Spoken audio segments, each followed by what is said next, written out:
Bonjour, je suis Laurent Pasteur, paysan herboriste et apiculteur à l'Or des Simples. L'Or des Simples, c'est une petite ferme et un vaste domaine protégé où je cultive et récolte une centaine de plantes aromatiques et médicinales. Mon métier de paysan, c'est bien évidemment de planter, cultiver et récolter ces plantes.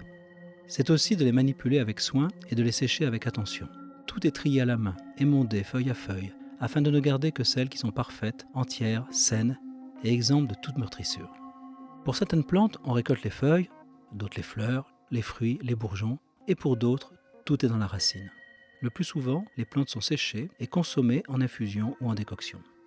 Certaines plantes sont distillées pour faire des hydrolats, transformées en poudre pour des pommades et onguents. Si certaines plantes doivent nécessairement être cultivées, plusieurs d'entre elles sont abondamment disponibles à l'état sauvage. L'hiver n'est pas une saison sans récolte, c'est celle des racines. On pense que la plante dort, souvent sans feuilles, voire sans tige aérienne. En fait, tout est alors concentré dans les racines qui profitent de ce repos partiel pour stocker toute l'énergie et les principes actifs pour le printemps à venir. Certaines plantes cultivées nous fournissent de précieuses racines comme la valériane, la guimauve, la livèche. D'autres plantes, sauvages et communes en Limousin, sont tout aussi intéressantes. C'est le cas du bouillon blanc, de la consoude, du genêt à balai et aussi du fragon. Oui, le fragon, la frigounette, le petit hou, l'oupicara ou l'oubrégou, comme on dit par chez nous. Son rhizome entrait dans la composition du sirop des 5 racines, un remède traditionnel auquel on prêtait autrefois des vertus diurétiques et apéritives.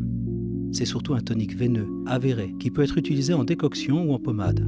Jambes lourdes et douloureuses, démangeaisons et œdèmes font partie des maux pour lesquels il est souvent prescrit. Sachez aussi que les jeunes pousses de fragon sont comestibles.